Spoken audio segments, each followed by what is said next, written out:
Okay, start करते हैं हमारा 11th का इकोनॉमिक्स। कौन सा टॉपिक चल रहा था कल? हमने क्या देखा था? Macro economics. मैक्रो इकोनॉमिक्स जो किससे रिलेट करता है? नेशनल इनकम से, और बहुत सारी, हाँ, और बहुत सारी चीजें हैं जिनसे मैक्रो इकोनॉमिक्स रिलेट करता है। हाँ, और उसके बाद टोटल इन्वेस्टमेंट, और वो मार्केट प्राइस के बारे में भी। Market price, total investment, total output, total production हो गया, टोटल सेविंग हो गया। जितना भी एंटायर इकोनॉमी का जो हमारा है वो किससे रिलेट करेगा? मैक्रो इकोनॉमिक्स से। ओके, उसके बाद हमने फर्स्ट देखा था नेशनल इनकम। नेशनल इनकम क्या होगा?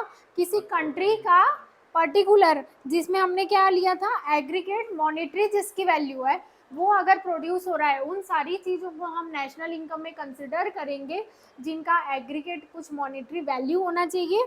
ओके, और फाइनल गुड्स एंड सर्विसेज की बात की थी हमने, राइट? ओके, जो एक पर्टिकुलर ईयर में क्या हो रही है, प्रोड्यूस हो रही है। ओके, फिर उसके बाद जो नेशनल इनकम कमेटी ने डेफिनेशन दी थी, क्या डेफिनेशन दी थी? हाँ, प्रोडक्ट ये बोलो। फाइनल जो क्या होगा, डुप्लीकेट नहीं होगा। हाँ, और फाइनल प्रोडक्ट। हाँ, सही बोल रहे हो, बोलो बोलो, फ्रेम करो। से जो शुरू से फाइनल प्रोडक्शन में हुआ विदाउट एनी डुप्लीकेशन। हाँ, वो हम इसमें नेशनल इनकम में लेंगे। क्लियर है क्या? बताओ सोहम, बताओ क्या होगा नेशनल इनकम आपके हिसाब से? हाँ, बोलो। जो प्रोडक्ट बनता है हाँ, उसका जो फाइनल है, फाइनल गुड्स एंड सर्विसेज को हम नेशनल इनकम में इंक्लूड करेंगे। क्लियर है क्या? चलो, सो अभी हमने बात की नेशनल इनकम के बारे में, नेशनल इनकम की definition according to national income committee. Okay, उसके बाद बात करते हैं सेविंग की। सेविंग क्या होता है? क्या होता होगा saving? Income income saved apart for future needs. हाँ, वेरी गुड। हाँ, बोलो विनीत, बोलो। जो हम बचत करते हैं हाँ, फ्यूचर में यूज करने के लिए। फ्यूचर में यूज करने के लिए। तो हम किस में से बचत कर रहे हैं बताओ तो? क्या हम अपने इनकम से बचत कर रहे हैं? Current consumption. जो हम करेंट हमारी इनकम है उसमें से क्या कर रहे हैं, उसमें से जो हमारा एक्सपेंस अगर माइनस कर दे तो उसमें से हम कुछ सेव करके रख रहे हैं, हमारे कंजम्पशन को फुलफिल ना करते हुए। ओके, उसमें मनी ना डालते हुए हम क्या कर रहे हैं, कुछ पार्ट क्या कर रहे हैं, सेव कर रहे हैं। So it is the part of the income. क्या सेविंग इनकम का ही पार्ट होगा क्या? यस, क्योंकि हम सेविंग, अगर इनकम ही नहीं है तो हम सेविंग कर सकते हैं क्या? अब एक इंसान बोलेगा कि मेरी तो 1 लाख की सेविंग है हर महीने की महीने, लेकिन मेरी इनकम तो भाई 0 रुपए है, तो क्या मेरी सेविंग, मतलब 0 में से आप क्या सेव करोगे 1 लाख रुपए, right? Okay, so it's the part of the income. Okay, जो हम क्या करते हैं, जो हम which is set aside to satisfy, जो हम किस लिए करते हैं, फ्यूचर नीड्स को। करेंट कंजम्पशन को हम क्या करते हैं, जाने देते हैं। मतलब कहीं ना कहीं हम अपने जो नीड है वो सेक्रीफाइस कर रहे हैं, तभी तो हम सेव कर पा रहे हैं ना। जितना आप कमा रहे हो, आप चाहो तो आप उतना पूरा भी खर्च कर सकते हो। क्या लिखा है, जो आपके फॉरगोइंग, जो आपके करेंट कंजम्पशन चल रहे हैं उसमें से कुछ आप क्या करते हो, सेव करते हैं। जैसे अगर आप बात करें आपके पेरेंट्स की, तो आपके पेरेंट्स की अगर आज तक की सेविंग है, उनकी प्रॉपर्टी है, तो उन्होंने बहुत सारी चीज़ें सेक्रीफाइस की होगी, राइट? किसके लिए? आपके लिए, आपके फ्यूचर एजुकेशन के लिए, राइट? तो कहीं ना कहीं हमें सेविंग करना है तो कुछ ना कुछ सेक्रीफाइस करना पड़ेगा, राइट? ये क्लियर है? और किसका पार्ट है? इनकम का पार्ट है। ओके, या दूसरे शब्दों में बोला जाए सेविंग क्या है, तो आपके इनकम का वो पार्ट जो हमने करंट कंजम्पशन में इन्वेस्ट या स्पेंड नहीं किया है। अगर हमने करंट कंजम्पशन में खर्च कर दिया होता तो हमारे पास कुछ सेविंग नहीं रहती। मैं 1 लाख रुपीज़ कमा रही हूँ और 1 लाख रुपीज़ में से पूरा 1 लाख रुपीज़ में खर्च कर रही हूँ, तो मेरे पास कुछ सेविंग होगा क्या? नहीं होगा। अगर मैं 70,000 स्पेंड कर रही हूँ और 30,000 क्या कर रही है, सेव कर रही है, तो जब भी हम सेव करते हैं, बिकॉज ह्यूमन नेचर क्या है, आपको तो वो 30,000 से भी कुछ लेने बोलो तो आप ले लोगे, लेकिन हम क्या कर रहे हैं, वो नीड को सेक्रीफाइस करके उसमें से सेविंग कर रहे हैं। ओके, फ्यूचर के लिए, अपने अच्छे फ्यूचर के लिए। ओके, चलो आगे चलते हैं। थर्ड है हमारा इन्वेस्टमेंट। इन्वेस्टमेंट कैसे करते हैं हम? बताओ कैसे इन्वेस्ट करेंगे? कोई मतलब ये होगा, चल रहा है कुछ तो मार्केट में। हाँ, क्या चल रहा है? नहीं, अभी हलचल मेहता का एग्जांपल दिया। हाँ, ओके। तो उसने कैसे अभी याद नहीं आ रहा कि उसने कैसे पैसे इन्वेस्ट किए शेयर मार्केट शेयर, में। हाँ शेयर मार्केट ओके में पैसे इन्वेस्ट किए तो वो इन्वेस्टमेंट हुआ, या हाँ फिर तुम किसी ऐप में पैसे हाँ, इन्वेस्ट एक कर रहे सेकंड, हो, हाँ, वन बाय वन, या हाँ फिर बिजनेस के लिए तुम पैसे इन्वेस्ट इन्वेस्ट कर कर रहे रहे हो, हो, कैपिटल ओके यानी फर्नीचर खरीद, हाँ फर्नीचर तुमने बिजनेस हाँ, बनाया, तो हम उसमें क्या कर रहे हैं, इन्वेस्ट कर रहे हैं। हाँ बताओ विनीत। एसेट्स में नीचे पैसे डालना और उसकी जो कीमत है उसको हाँ अपन सेल आउट कर सकते हैं फ्यूचर में। हाँ ओके, ये इन्वेस्टमेंट हो सकता है। और बताओ विनीत क्या होगा इन्वेस्टमेंट? उसमें सॉरी सोहम, हाँ ओके, लैंड खरीदना। हाँ लैंड खरीदना, मतलब हम उसमें क्या कर रहे हैं, इन्वेस्ट कर रहे हैं। क्या हम एक्सपेंस कर रहे हैं क्या, कि उससे फ्यूचर में हमें कोई रिटर्न नहीं मिलेगा? वो सारी चीजें जिसमें हम पैसे डाल रहे हैं तो फ्यूचर में हमें कुछ ना कुछ रिटर्न मिल रहा है, वापस मिल रहा है, वो क्या होगा, इन्वेस्टमेंट होगा। और वो सारी चीजें जिसमें पैसे डालने के बाद अगर हमें गुड्स और सर्विसेज रिसीव हो जाता है और उसके अलावा किसी प्रकार का हमें फ्यूचर में रिटर्न नहीं मिल रहा है, तो वो हमारा क्या होगा, एक्सपेंस होगा। ओके क्लियर है क्या? सो अगर बात करते हैं इन्वेस्टमेंट की, तो ये आपका क्रिएशन ऑफ कैपिटल असेट है। क्यों है? क्योंकि आप जो कैपिटल असेट या फिक्स असेट आप लाते हो, कहाँ से लाते हो, इन्वेस्टमेंट से लाते हो। कैसे करते हैं और इन्वेस्टमेंट कैसे होता है? क्या बिना सेविंग के इन्वेस्टमेंट पॉसिबल है क्या? अगर कोई बंदा सेविंग ही नहीं करेगा तो क्या वो इन्वेस्ट कर सकता है क्या? नहीं। अब इसमें यहाँ क्या लिखा है, मोबिलाइजेशन ऑफ सेविंग, मतलब आपके पास जो सेविंग रखा था आप उसको क्या कर रहे हो, मोबिलाइज कर रहे हो, किसी और में आप इन्वेस्ट कर रहे हो। ओके अब मुझे बताओ, घर में ऐसे ही पैसा पड़ा है तो वो सेविंग का कोई मतलब है क्या? अगर आप बैंक में देते हो तो बैंक क्या करती है, आपके पैसों को मोबिलाइज करती है। आपने पैसा दिया बैंक को तो बैंक अपने के अलमारी में रखे रहेगी क्या, वो पैसा जब तक के लिए नहीं, वो क्या कर रही है, किसी और को ज़रूरत है, चाहे किसी और बिजनेस में ज़रूरत है तो वो उसे क्या कर रही है, प्रोवाइड कर रही है। ओके हो सकता है किसी को लोन की ज़रूरत है, किसी को कार लोन की ज़रूरत है, तो उन्हें क्या कर रही है, प्रोवाइड कर रही है। तो मेरे पास जो पैसा रखा था, जो ऐसे ही रखा था, वो किसी और के यूज़ आ रहा है और साथ ही साथ मुझे क्या मिल रहा है, इंटरेस्ट मिल रहा है। मतलब मेरा जो सेविंग था उसमें बढ़ोतरी हो रही है, उसमें इंक्रीज हो रहा है, इंक्रीमेंट हो रहा है, राइट। तो मोबिलाइजेशन ऑफ सेविंग मतलब आपने जो सेविंग रखा है वो किसी में इन्वेस्ट करना। सेविंग सिर्फ ऐसे ही रखा है, 1 लाख रुपीज घर में ऐसे ही पड़ा है, तो वो पड़े पड़े 1,10,000 होगा क्या? नहीं होगा। जब तक हम वो 1 लाख रुपीज किसी में इन्वेस्ट नहीं करेंगे जिससे उसमें कुछ इंटरेस्ट मिले, तो घर में पड़े पड़े 1 लाख का 1,10,000 होगा क्या? नहीं। या तो आप बैंक में डालोगे, यूटीआई में डालोगे, फिक्स डिपॉजिट में डालोगे, बहुत सारे सोर्सेस हो आपके पास। ओके सो इन्वेस्टमेंट पहला तो है आपका क्रिएशन ऑफ कैपिटल असेट। अगर हम किसी में इन्वेस्ट कर रहे हैं दैट मीन्स हम क्या कर रहे हैं, कुछ परचेज कर रहे हैं, या हम परचेज नहीं कर रहे तो हमने जिसको पैसे दिए हैं वो उससे कुछ परचेज कर रहा है। क्या परचेज कर रहा है? कैपिटल असेट, जिसकी मार्केट वैल्यू होती है और जो बाद में हमें लंबे समय के लिए क्या प्रोवाइड करता है, बेनिफिट, प्रॉफिट प्रोवाइड करता है। ओके और कैसे करते हैं investment? Through mobilisation of saving. जैसे बहुत सारा, हर साल मैंने 1,000 रुपये अगर एक, ठीक है, फिर उसके बाद मैंने 5,000 रुपये, फिर 10,000 रुपये, ऐसे मैंने जमा किए, तो अभी मेरे पास कितना हो गए, 17,000। हो सकता है वो 17,000 का मैंने कोई मशीन लिया हो, कोई इक्विपमेंट लिया हो, मतलब मैं मेरी सेविंग को क्या कर रही हूँ, मोबिलाइज कर रही हूँ। क्लियर है क्या? ओके अभी तक हमने क्या देखा, पहले देखा हमने नेशनल इनकम क्या होता है, नेशनल इनकम के बाद सेविंग। तो वो इनकम का वो हिस्सा जो हम करंट कंजम्पशन में खर्च न करके क्या कर रहे हैं, फ्यूचर के लिए सेव करके रख रहे हैं, वो हमारा क्या होगा, सेविंग होगा। ओके इंटरेस्ट इन्वेस्टमेंट की बात करें तो हम उसमें क्या कर रहे हैं, ये जो हमने सेविंग पढ़ा है ना, यहाँ अभी ये जो हमने सेविंग पढ़ा है, इसी सेविंग को हम क्या कर रहे हैं, इसमें इन्वेस्ट कर रहे हैं। यहाँ जो पैसे बचाए हैं हम उसे क्या कर रहे हैं, मोबिलाइज कर रहे हैं, किसी चीज में डाल रहे हैं जिससे हमें रिटर्न मिले। कोई भी इन्वेस्टमेंट इसलिए होता है क्या कि आपको उससे लॉस होगा? हम ऑब्वियसली क्या सोचते हैं कि हमारा पैसा बढ़े, हमें प्रॉफिट हो। क्लियर है? चलो हाँ बोलो। और मशीन खरीदी, हाँ तो वो इन्वेस्टमेंट, तो वो इन्वेस्टमेंट होगा, मतलब वो पैसा जो सेविंग आपके पास रखा था वो आपने मशीन में डाला। क्या मशीन सिर्फ ऐसे एक बार यूज करोगे तो खत्म हो जाएगा क्या? नहीं, वो आपको अगले साल, उसके अगले साल भी वो आपको क्या करेगा, प्रोवाइड करेगा, फैसिलिटी प्रोवाइड करेगा, जिससे आपका इनकम जनरेट होगा।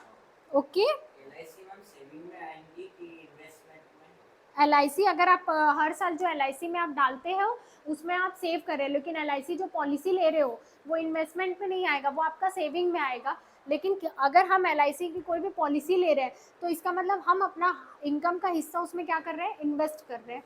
ओके हाँ बोलो।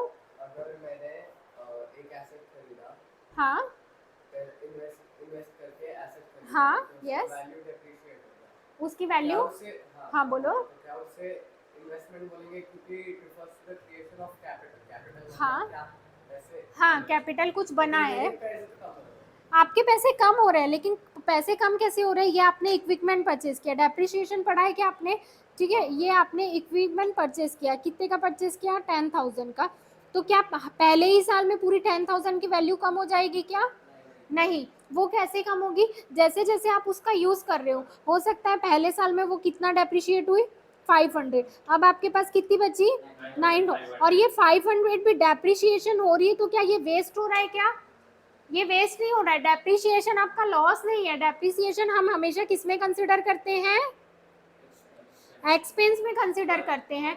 क्यों कंसिडर करते हैं? क्योंकि हम उस मशीन का यूज कर रहे हैं, तो उस मशीन से कुछ ना कुछ प्रोडक्शन हो रहा है, वो हमें हेल्प कर रहा है। तो डेप्रिसिएशन आपका भले ही एक्सपेंस दिख नहीं रहा है, ये आपका कैश में एक्सपेंस नहीं है, लेकिन डेप्रिसिएशन आपका एक्सपेंस है, ना कि लॉस है, क्योंकि आप मशीन का यूज कर रहे हो।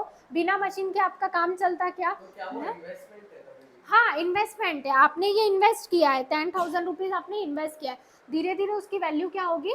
डेप्रिशिएट होगी। तो फिर आप क्या डालोगे? 500 डेप्रिशिएशन में डालोगे। मतलब ये जो 500 पहले साल का है, ये फर्स्ट ईयर का है, ये 500 आप किस में डालोगे? प्रॉफिट लॉस अकाउंट में डालोगे। क्यों डालोगे? एज अ एक्सपेंस डालोगे, ना कि लॉस। डेप्रिशिएशन आपका कभी भी लॉस नहीं है। Okay.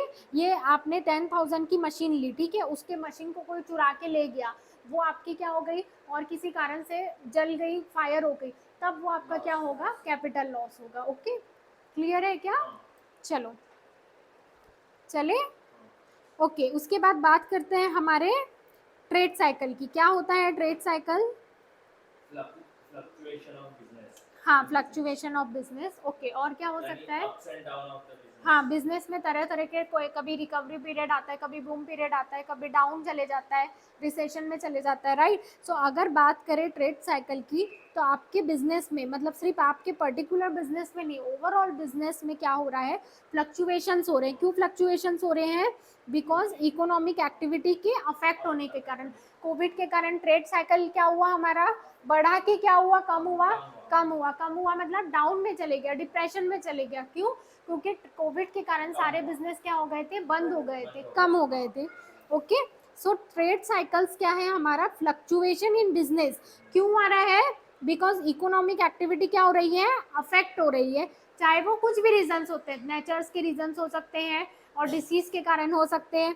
So ups and down. Ups, अगर अप रहेगा तो हम क्या बोलेंगे? इन्फ्लेशन। इन्फ्लेशन। डाउन में जाएगा तो डिप्रेशन। डिप्रेशन, या इसके लिए एक और वर्ड है, डिफ्लेशन। क्लियर है? सो क्या अगर एक पेन के प्राइस में इंक्रीमेंट हो गया, इंक्रीज हो गया, तो मैं उसे इन्फ्लेशन बोलूंगी क्या? अगर सिर्फ एक पेन का प्राइस बढ़ रहा है, तो क्या वो मार्केट में इन्फ्लेशन लाएगा क्या? नहीं, एक पर हाँ? उसी कंपनी में जो, मतलब अभी रेनॉल्ड्स का एग्जांपल दिया, हाँ, तो वो इंक्रीज हो रहा है, तो वो इन्फ्लेशन में आएगा। हाँ, वो इन्फ्लेशन में कंपनी आएगा। जब उसका ये इंक्रीज हो रहा है वो ट्रेड, हाँ। तो वो इन्फ्लेशन में आएगा। ओके, हाँ बोलो सोहन। क्या कि स्कैर्सिटी की वजह से इन्फ्लेशन हो रहा है? हाँ, ऑब्वियसली हो रहा है। स्कैर्सिटी के कारण क्या होगा? प्राइस इंक्रीज होगा। प्राइस इंक्रीज होने के कारण क्या होगा? इन्फ्लेशन आएगा। कभी भी एक गुड्स एंड सर्विसेज में प्राइस कम होने के कारण या ज्यादा होने के कारण इन्फ्लेशन नहीं आता है। अगर हम बात करते हैं इन्फ्लेशन की, आप बात कर रहे हो इकोनॉमी में इन्फ्लेशन की, दैट मीन्स इकोनॉमी की बहुत सारी चीजें जो आपके बहुत मेजर पॉपुलेशन का मेन हिस्सा है, मेन पार्ट है, जो कंजम्पशन का, ओके, फूड हो गया, जो हम स्नैक्स खाते हैं वो हो गया, जो हमारा क्लॉथिंग से रिलेटेड है, जो हमारी बेसिक जरूरत है, उसके प्राइस में अगर इंक्रीज होता है तो क्या होता है? ओवरऑल मार्केट में आपका क्या आता है? इन्फ्लेशन आता है।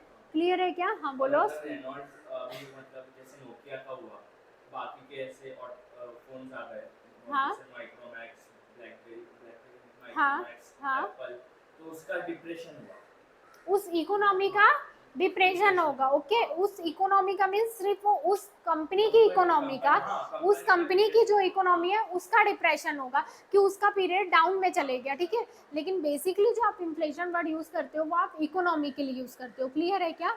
उस इकोनॉमी, उस कंपनी का बिजनेस बंद हो जाएगा, डाउन हो जाएगा, सेल डाउन हो जाएगा, ठीक है। लेकिन जब हम इन्फ्लेशन और डिफ्लेशन की बात करते हैं तो हम किससे रिलेटेड में बात करते हैं, इकोनॉमी की, वर्ल्ड इकोनॉमी की, किसी कंट्री की इकोनॉमी की। क्लियर है। बिजनेस में बहुत कम होता है कि हम इन्फ्लेशन वर्ड यूज़ कर रहे हैं या कोई बिजनेस में आपका जो आप बोल रहे हो ना एग्जांपल, जो नोकिया का एग्जांपल दे रहे हो, हम ऐसे बोलेंगे कि इस बिजनेस में इन्फ्लेशन आया है। बिजनेस के लिए ये वर्ड सही नहीं है, हम इन्फ्लेशन और डिफ्लेशन इकोनॉमी के लिए यूज़ करते हैं।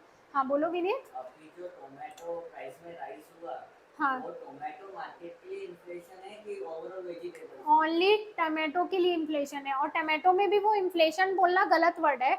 हम ऐसे पेपर में आपने पढ़ा है क्या टमाटो में इन्फ्लेशन आ गया, ऐसे नहीं है। इन्फ्लेशन मैं आपको वही समझा रही हूँ, इन्फ्लेशन वर्ड का रिलेशन ज़्यादातर इकोनॉमी से होता है। ओके, आप ये नहीं बोल सकते वेजिटेबल मार्केट में, चलो वेजिटेबल मार्केट में भी बोल सकते हो, लेकिन पर्टिकुलर ये नहीं बोल सकते टमाटो में इन्फ्लेशन। ओके, जो आपका इन्फ्लेशन और डिफ्लेशन है ये एक पर्टिकुलर सेगमेंट से रिलेट करता है। ओके, वो आपका इकोनॉमी हो सकता है, वर्ल्ड इकोनॉमी हो सकता है, इंडिया का इकोनॉमी हो सकता है, उसके लिए हम इन्फ्लेशन वर्ड यूज करते हैं। ओके, देखो क्या लिखा है, टमाटो में राइज होने के कारण को इन्फ्लेशन क्यों नहीं बोलेंगे, क्योंकि बेसिकली इन्फ्लेशन का मीनिंग क्या होता है, मैंने आपको कल क्या, जस्ट अ सेकेंड, हाँ मैंने आपको कल क्या बताया था, मतलब जनरल प्राइस लेवल मीन्स मैंने आपको क्या बताया था, किसी एक चीज की बात नहीं कर रही हूँ मैं, पूरे मार्केट की बात कर रही हूँ मैं।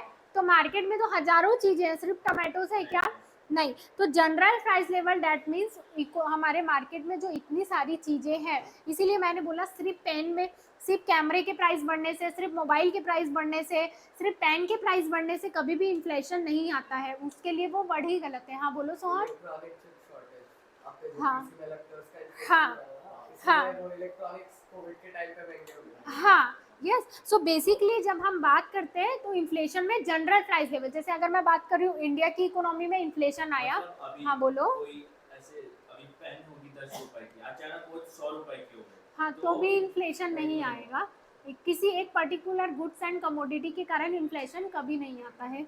क्लियर है। जब बहुत सारी चीज़ें मार्केट में अफेक्ट होती है, और बेसिक कौन सी चीज़ें, क्योंकि कंज्यूमर ज़्यादा क्या लेता है, बेसिक हमारा कहाँ से स्टार्ट होता है, मील से स्टार्ट होता है, फूड से स्टार्ट होता है। इसीलिए देखना जब एग्रीकल्चर में डाउन आता है, बारिश के कारण फसल कम होती है, तो ऑटोमेटिकली एग्रीकल्चर से रिलेटेड जो भी प्रोड्यूस हो रहा है, आपका वीट राइस हो गया, वीट हो गया, तो उसका प्राइस इंक्रीज होता है।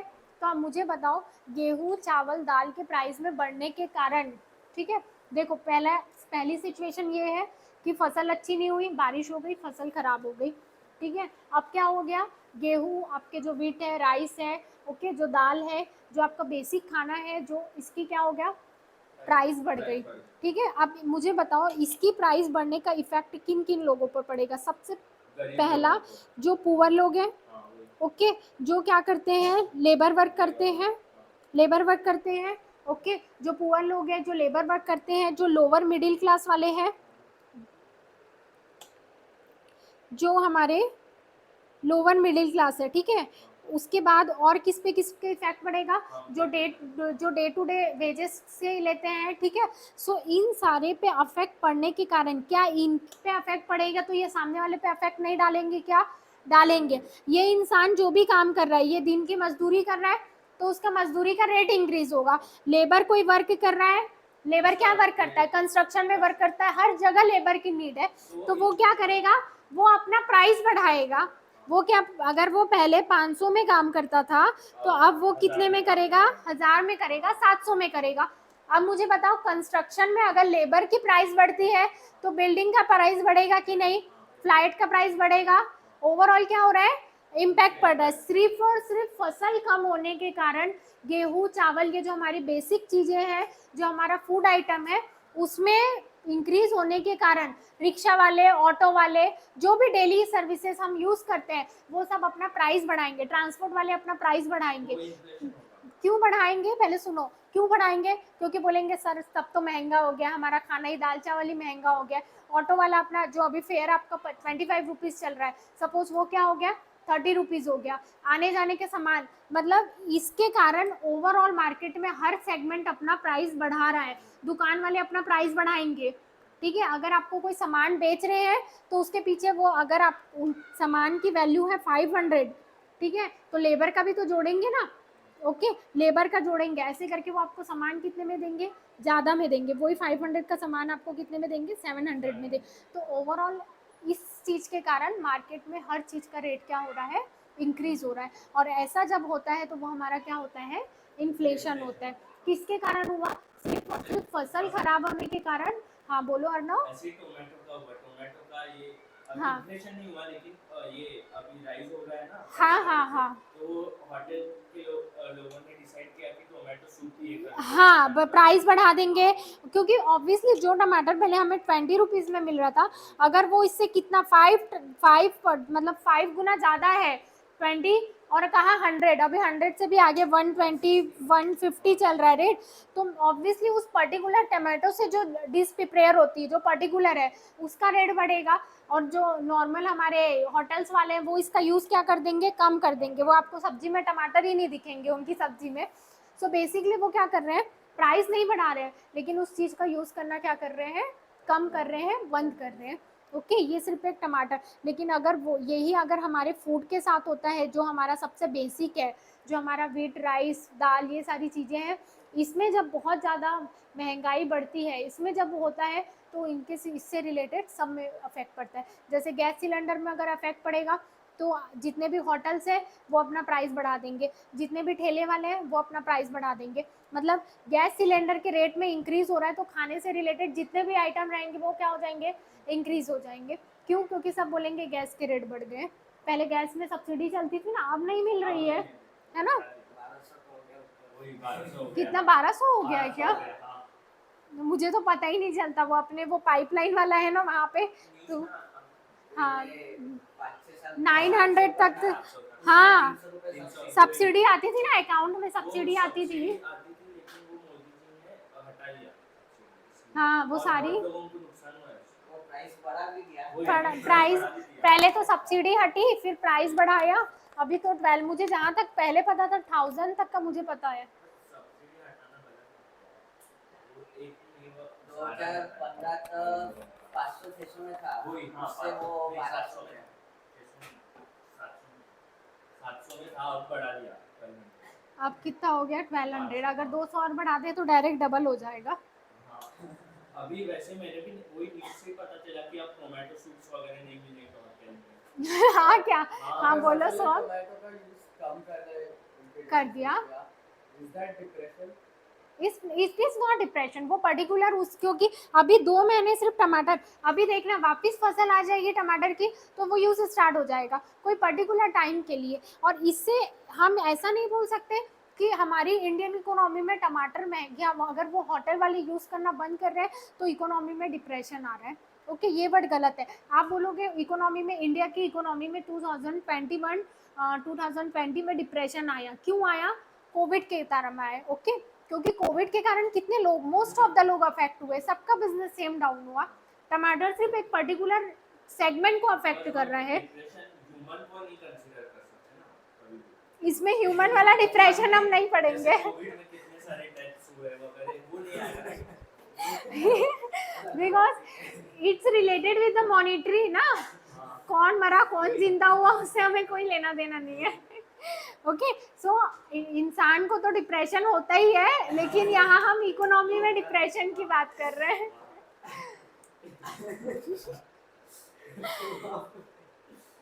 चले हाँ बोले। ग्रेट डिप्रेशन करके आया था हाँ। 90s में। आप वो हो सकता है ना डिप्रेशन में।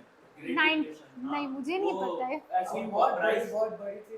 हाँ क्या 1930s में हुआ था ग्रेट डिप्रेशन। 1930s में। हाँ हाँ 1930s में हुआ।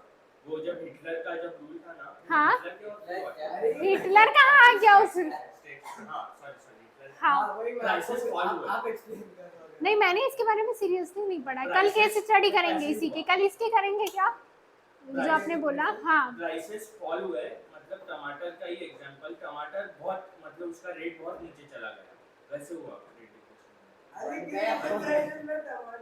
अरे टमाटर हाँ भाई, यूएस को क्या फर्क पड़ेगा? अरे हुआ, अरे कितने सारे लोग मरे उसके कारण भाई। टमाटर खाने से कौन सा यूएस में 1930 में बोल रहे हो क्या? हाँ बताना मुझे। कोई चीज लोन भी हाँ कल हम इसकी स्टडी करते हैं फिर, ठीक है, मजा हाइपर, आएगा। उसको और एक टर्म बोलते हैं हाइपर इन्फ्लेशन। हाइपर जब बहुत ज्यादा होता है, जब इन्फ्लेशन आपका बहुत ज्यादा होता है तो वो आपका हाइपर इन्फ्लेशन में कंसिडर होता है। उसको मतलब ग्रेट डिप्रेशन के अलग वर्ड है। चलो चलो कल उसकी केस स्टडी हाँ, करते हैं वो फिर, ठीक है, मतलब मजा।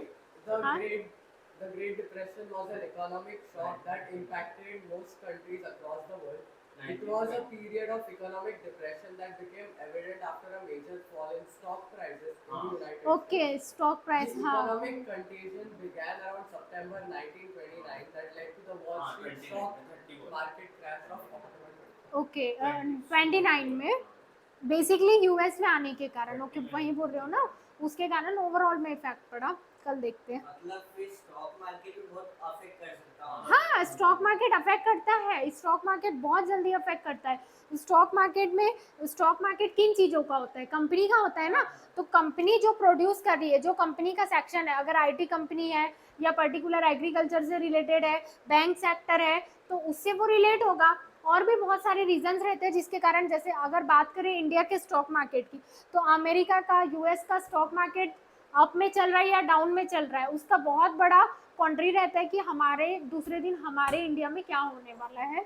हाँ बोलो। की वजह से भी inflation आता है। हाँ वॉर की वजह से इन्फ्लेशन आता है, वॉर के कारण इकोनॉमी इन्फ्लेशन में तो जाएगी साथ में, क्योंकि प्राइस बढ़ जाएंगे और उनके certain currency की value कम हो वैल्यू डाउन हो जाएगी बिकॉज। हाँ बोलो अर्णव। मतलब किसी भी सिचुएशन में स्टॉक मार्केट को ये अफेक्ट होने ही वाला है। स्टॉक मार्केट में अभी अगर प्राइसेस भी ये इंक्रीज हो गए, हाँ तो भी अफेक्ट होगा ना। अगर कोई न्यूज आ जाती है, प्राइस अफेक्ट, रियल वर्ल्ड में चीजों के प्राइस बढ़ रहे हैं राइट, लेकिन स्टॉक मार्केट में जो स्टॉक की वैल्यू है, जो शेयर्स की वैल्यू है, वो क्या चली जाती है, डाउन में चली जाती है। और समझ लो अगर एक शेयर की, कोई शेयर की वैल्यू कितनी है, 100 रुपीज़ है, ठीक है। अब आपने उसमें कितना पैसा बचाया है, चलो मान के आपने उसमें 1 लाख रुपीज़ फंसाया है, ठीक है।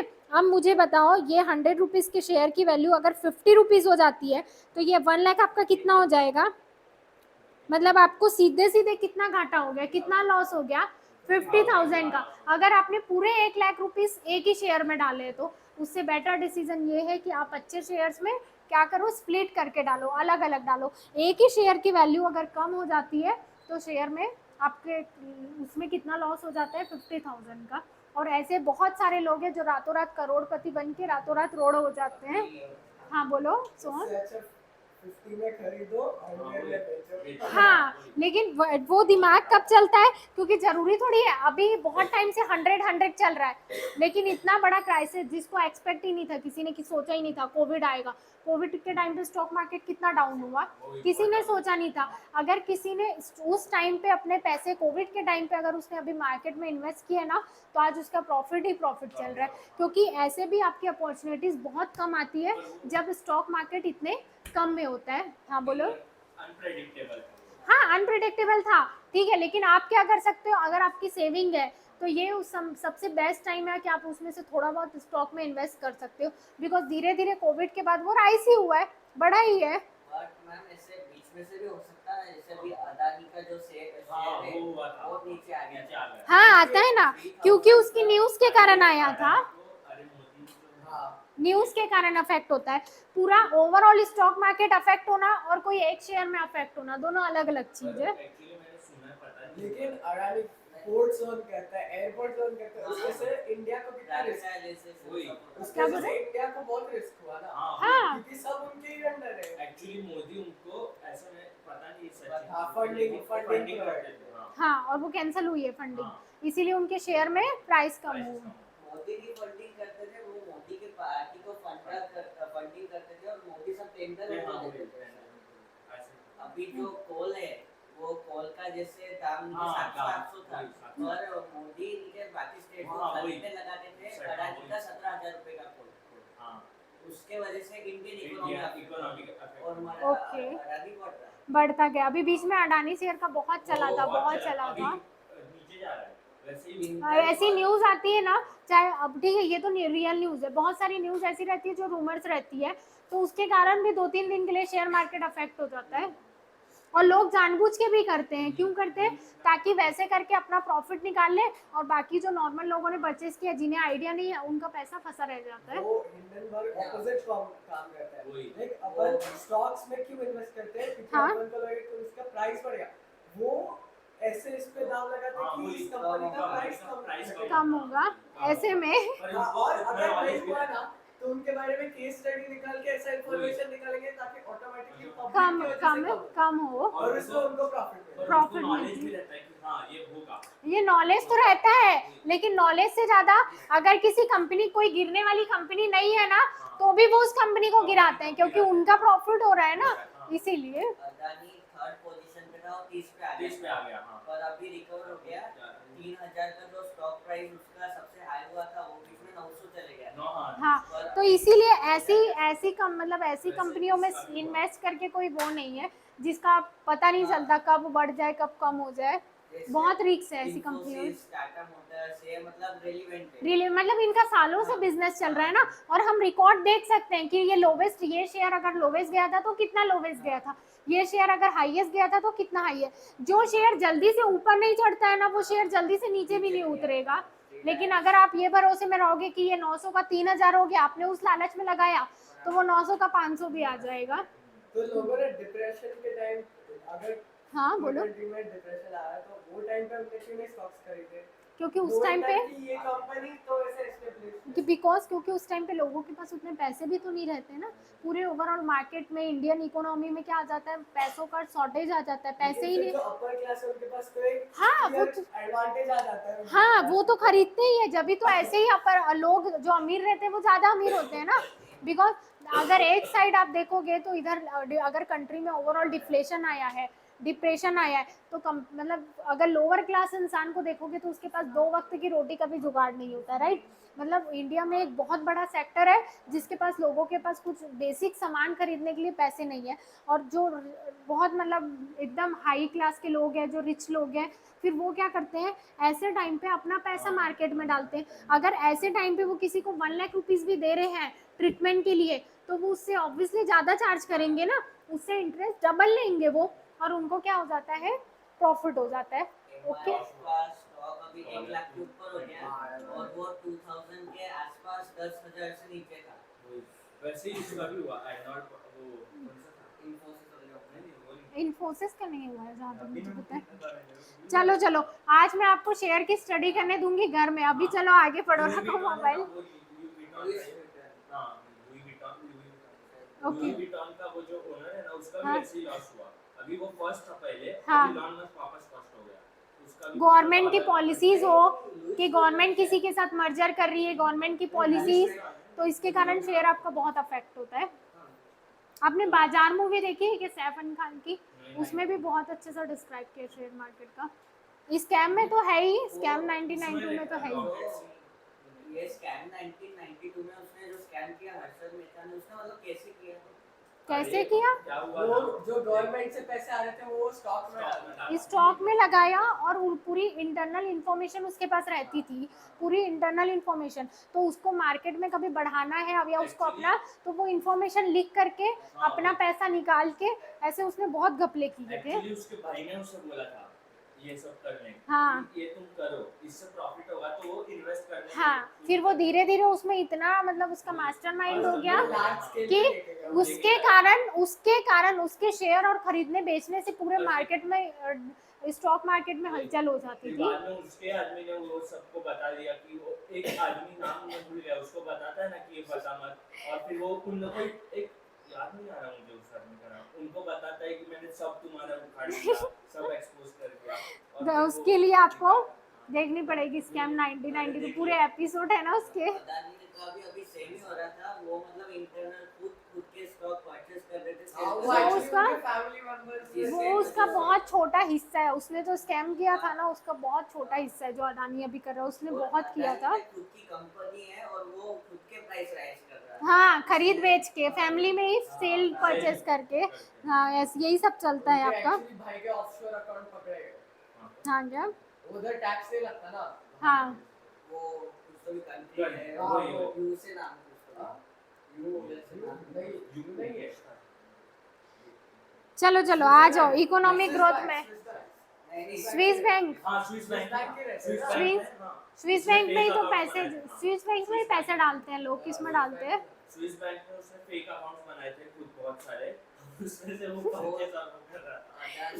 तो इस वजह से कंपनी का कंट्री का भी है, क्योंकि अपने इधर के पैसे बाहर जा रहे हैं। हाँ तो वो पूरा अपना वैल्यू डाउन होता है ना, मनी का वैल्यू डाउन होता है पूरा करेंसी। के बाद ग्रोथ हुई अडानी की, वो 14 बहुत ज्यादा हुई, क्योंकि 14 में 14 के बाद ही हुई है। 14 में वो 48 तुम लोग लड़ लोगे। और फिर पहले वो 48 था वो।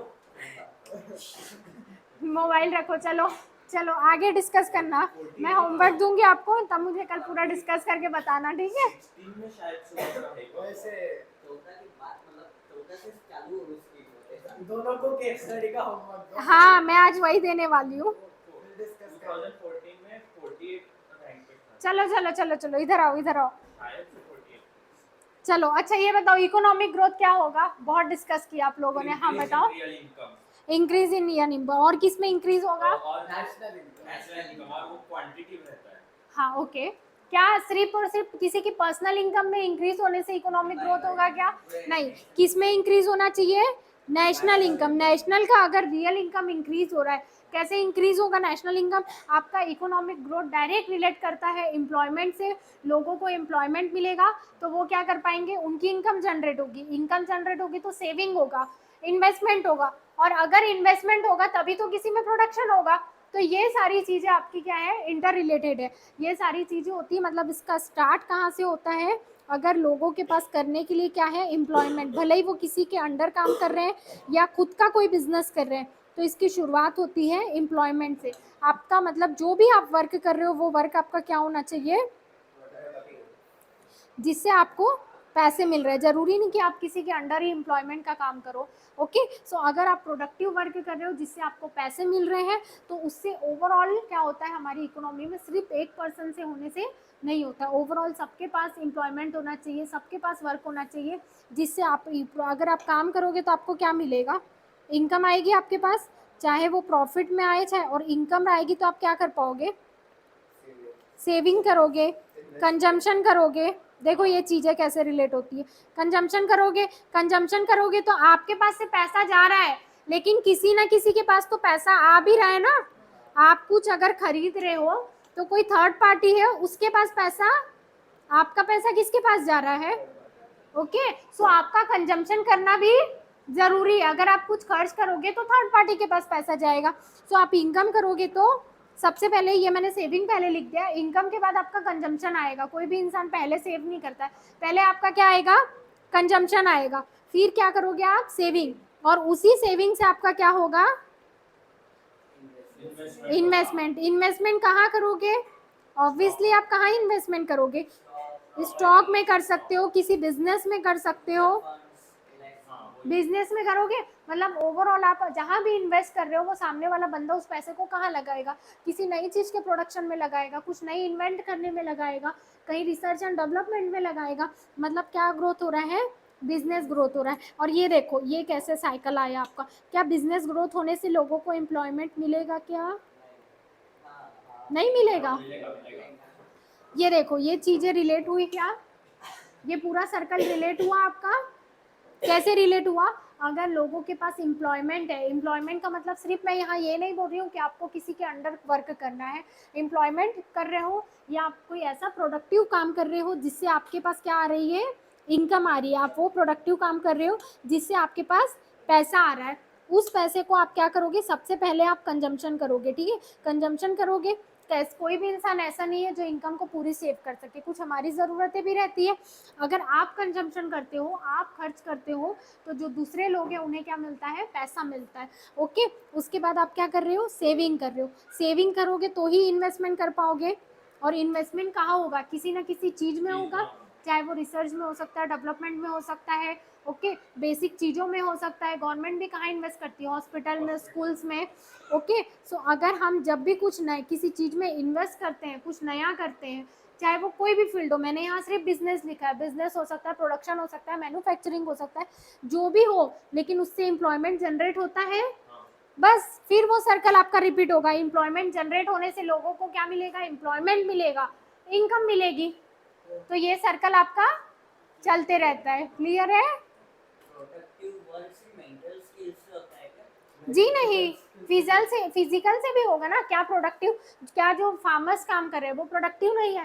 प्रोडक्टिव वर्क मतलब आपका इकोनॉमिक टर्म में कुछ ना कुछ उसमें यूटिलिटी क्रिएट हो रहा है, कुछ ना कुछ मॉनेटरी टर्म्स में अफेक्ट हो रहा है। ओके, वो आपका, जैसे मैंने आपको एग्जांपल दिया था, वो सारे वर्क आपके अनप्रोडक्टिव है। आपकी किसी के साथ फ्रेंडशिप होना, आपके फैमिली रिलेशंस होना, ओके, आप किसी से बहुत अच्छे से बात कर रहे हो, आपका किसी के साथ बहुत अच्छा जम रहा है, रिलेशन आपका बहुत अच्छा है, तो ये सब क्या है, भले ही इससे आपकी रियल लाइफ अच्छी चल रही है लेकिन इसका इकोनॉमिक्स टर्म में कोई अफेक्ट नहीं हो रहा है। ठीक है, तो ये आपके अनप्रोडक्टिव वर्क होंगे। ओके, चलो सो बात करते हैं इकोनॉमिक ग्रोथ की। तो इकोनॉमिक ग्रोथ का क्वांटिटिव, क्यों क्वांटिटिव, क्योंकि हमको ये क्वालिटी है क्या हम ये देखेंगे इकोनॉमिक ग्रोथ में आपका हम क्वांटिटी वाइज देखते हैं। कैसे क्वांटिटी वाइज? इन्वेस्टमेंट में कितना चेंज हुआ, क्वांटिटी वाइज देखेंगे। नेशनल इनकम में कितना चेंज हुआ, क्वांटिटी वाइज। टोटल आउटपुट में कितना चेंज हुआ, क्वांटिटी वाइज। ओके, अगर बात करें एकदम नॉर्मल भाषा में, तो रियल आपकी जो नेशनल इनकम है उसमें इंक्रीज होना, वो क्या होगा, हमारा इकोनॉमिक ग्रोथ होगा। ओके, और क्या इकोनॉमिक ग्रोथ एक साल से हो जाता है क्या? बिल्कुल नहीं, उसमें बहुत साल लग जाते हैं। ओके, सिर्फ एक साल में आपने अच्छा कर लिया तो आपका इकोनॉमिक ग्रोथ हो गया, ऐसा नहीं हो सकता। ओके, हाँ बोलो। क्वांटिटी ग्रोथ के साथ क्वालिटिव ग्रोथ भी होना चाहिए। हाँ, क्वालिटी ग्रोथ होना चाहिए, वही हम दूसरे में देखने वाले हैं जो आपका इकोनॉमिक डेवलपमेंट है। ओके, चलो आते हैं इकोनॉमिक डेवलपमेंट। सो ये आपका क्वालिटिव कंसेप्ट है। क्यों क्वालिटिव कंसेप्ट है? बिकॉज हम डेवलपमेंट में क्या देखते हैं, हम यहाँ ये नहीं देखते हैं कि किस चीज़ में कितना चेंज हो रहा है। ओके, आपके आउटपुट आप क्या देखोगे बेसिकली कि लोगों का एजुकेशन इम्प्रूव होने, क्या लोग एजुकेशन को हम क्या कर सकते हैं कि लोगों के एजुकेशन में चेंज कैसे हुआ। पहले लोग कम एजुकेटेड थे, अब ज़्यादा, उनके क्वालिटी में, उनके माइंड सेट में क्या हो रहा है, चेंज हो रहा है। लोगों की हेल्थ इंप्रूव हो रही है, लोगों का लिविंग ऑफ स्टैंडर्ड, रहने का तरीका इंप्रूव हो रहा है। तो मतलब आपकी कंट्री किस ओर जा रही है, डेवलपमेंट की ओर जा रही है। ओके, तो इकोनॉमिक डेवलपमेंट आपका क्वालिटिव है, और अगर बात करें इकोनॉमिक ग्रोथ की तो क्वांटिटिव है। क्लियर है? इकोनॉमिक ग्रोथ किससे रिलेट करेगा, इकोनॉमिक ग्रोथ क्वांटिटिव से, और इकोनॉमिक डेवलपमेंट क्वालिटी क्वालिटिव से। ओके, सो अगर बात करें इकोनॉमिक डेवलपमेंट की, तो वो सारी आपकी इकोनॉमिक ग्रोथ तो इसमें आएगी ही। मतलब आपका इकोनॉमिक डेवलपमेंट बड़ा कंसेप्ट है कंपेयर टू इकोनॉमिक ग्रोथ, क्योंकि इसमें इकोनॉमिक ग्रोथ और प्लस आपका जितना भी प्रोग्रेसिव चेंज है किसमें, जो आपके विच determine the wellbeing of the people, मतलब जो लोगों के रहने का, कि वो कैसे रहते हैं, क्या उनका लिविंग स्टैंडर्ड है, उसको क्या कर रहा है, इम्प्रूव कर रहा है। सो बात करें इकोनॉमिक डेवलपमेंट की, तो उसमें क्या आएगा, इकोनॉमिक ग्रोथ प्लस लोगों के जीवन में अच्छे वे में, हम ये नहीं बोल रहे लोग खराब की तरफ जा रहे हैं, लोगों के रहने के तरीके में, उनकी हेल्थ फैसिलिटीज़ में, एजुकेशन में, उसमें क्या आ रहा है, इम्प्रूवमेंट आ रहा है। तो हम किस साइड जा रहे हैं, डेवलपमेंट की साइड जा रहे हैं। क्लियर है क्या?